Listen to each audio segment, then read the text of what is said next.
the residency program, which has a lot of artists coming through it, coming to stay, coming to, I mean, a kind of methodology that's now very familiar in the world of residencies and in the world of contemporary art, where you have artists coming and going, they do a residency, they do some research, they work with some local people, they kind of mine the landscape and its resources to make a piece of work.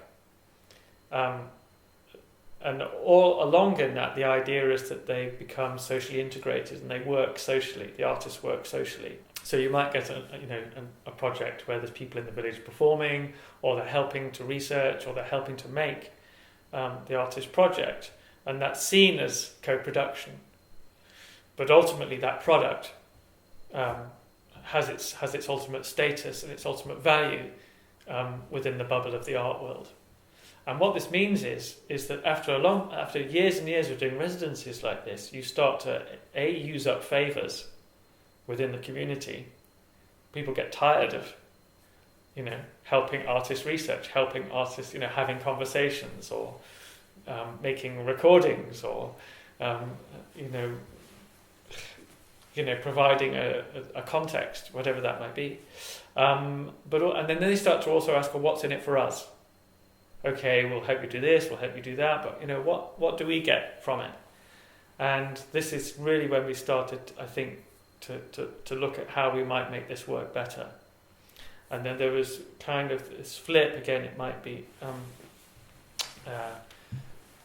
maybe personified by a certain number of projects that we did with artists, where we started, where we tried to evolve a way of working where the community or the people involved, the constituencies, could understand and value the work for what it could do for them. And that was, things like maybe the Greasy Pole in Egremont, or running a Japanese country cafe with the Japanese farmers in Coniston. These were, in a way, these were projects that people could understand for what they did and what they contributed to what was already happening to the existing local culture.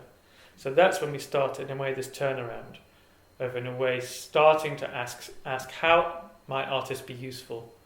What could artists, with their resources, networks, skills, competencies, bring to what's already happening in the existing culture? How might they enhance what's already happening, rather than continually being expected to come up with new ideas and developing this economy of the idea, which is really particular to the art world and to the market and to the kind of canons of authorship and all this sort of language that is the conceptual architecture of the romantic art world, the modern art world.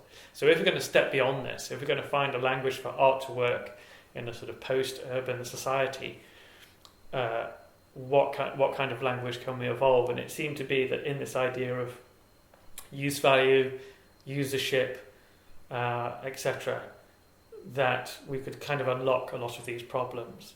And that actually turned out to be the case. That once we started doing projects that people could value for what they actually did locally, for what they could contribute to what was already happening, or to enhance what was already happening, to work within their systems of language and behaviour,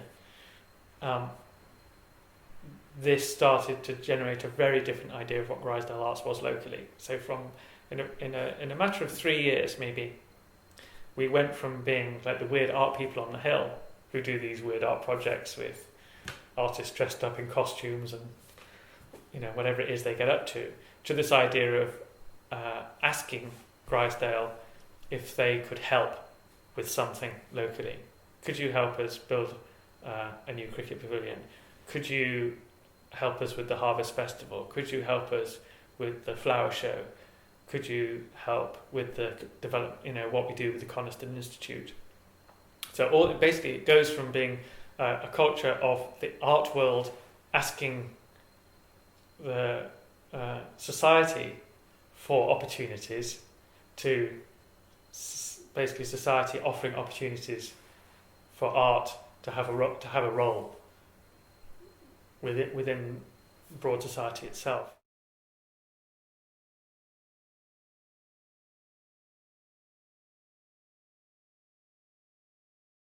Well, in a way that's also an accusation, and that's something that's come up quite a lot recently. You're just kowtowing to the neoliberal agenda and to the conservatives' big society agenda. You're basically you're fulfilling services that should otherwise be provided for by the state. But I would probably disagree with that and say, in a way, this is a very long-term, long view analysis of the role of art in society. This idea of art being separate from society is something, created in the kind of post-Kantian paradigm by the world of modern art and the world of contemporary art, by the market. That's what the market and capitalism created, was this version of the art world which had use value stripped from it and existed only in terms of economic value and a supposed truth value. So it kind of existed on its own. Whereas this is a much longer view of art as being something fundamental to daily life. And it's not really about art replacing lost services or artists or art projects providing, because that still has an idea of art somehow being separate from society. This is a version of art which is about using art or art processes or artfulness, if you like, to enhance everyday living conditions in any way possible. Basically re-establishing creativity as something fundamental to daily life, as a way of surviving, as a way of evolving, as a way of making the world a better place, if you like, in very simple terms.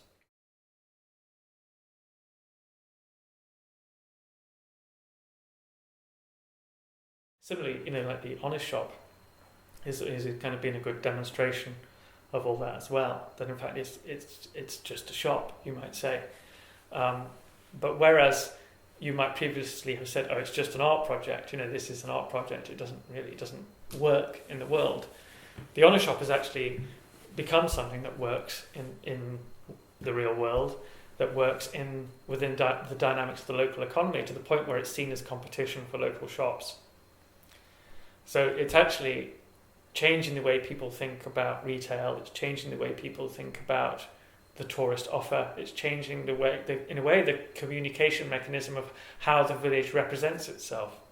Because rather than, for example, it's a shop selling tourist tap made in China or wherever, it's selling things that are actually made locally in the village and is a portrait of the village. And the user group who use the shop, understand that fully well. They're not conversant with the art language, with the economies of art involved, but they're fully conversant with the ideas that it's trying to get across. So actually that then becomes this language that people can use. They can understand it. They know what to do with it. They know how to behave within its parameters in a way that, if you, for example, presented a white cube style installation of stuff that looks like contemporary art, people just wouldn't know what to do with it. They wouldn't know where to start, and that's often the case.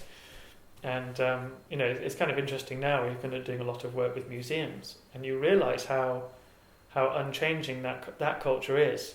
That they're still in a mindset where you present the given of contemporary art language, the installation, the ready-made, whatever it might be, and then you basically try and educate the audience to understand that language. And it's always trying to get in that model of spectatorship, object and connoisseurship, in that triangulation that's created by the market system, by the modern system.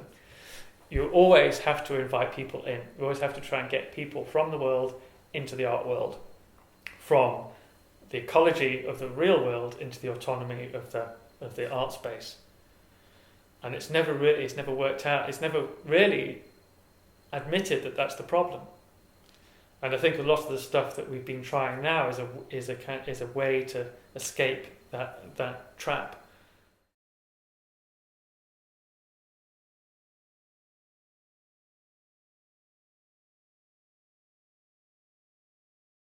My view has always been that we don't want to escape art. In a way, we want to try and make art better. We want to make art work. we've both of us worked in museums and galleries and so on all our lives, and we do have this belief in what art can be, what it should be, and what it can contribute to society, etc. So in a way I don't think it can work in the same way that you can't escape any economic system or any ecology. You can't escape it. It is a continuum.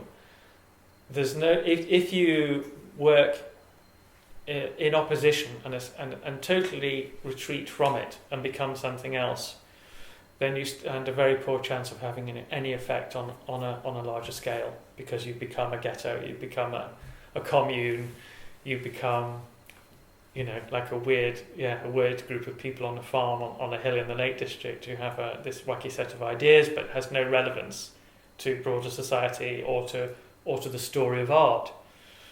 So in a way you have to work within the system.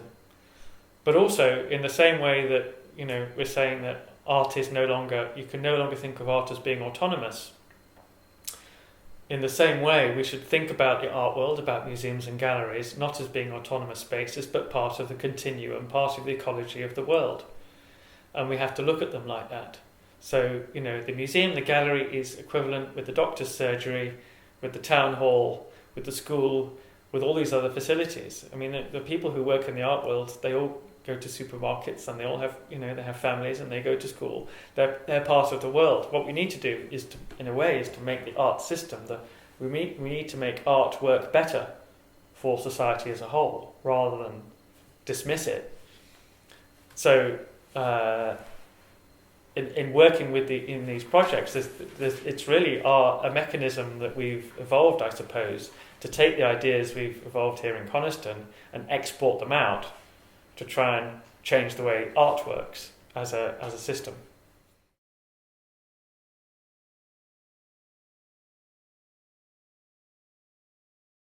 Well, I suppose one of the differences is that we live here.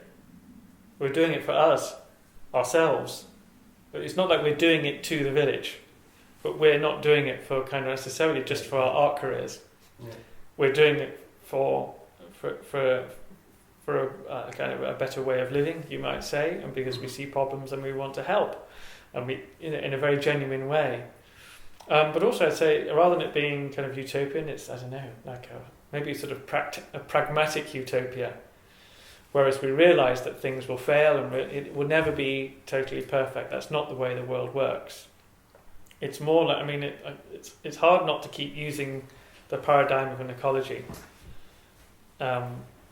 Because in a way you have a kind of it's an imperfect system that will always be changing and always be evolving, always have failures and car crashes and deaths, and things will go wrong, but you have to accept those as part of the system, as a necessary part of the evolving system. Part of life. Yeah. So it's a kind of much more accepting, maybe more. Yeah, it's kind of more Zen, like Zen utopia.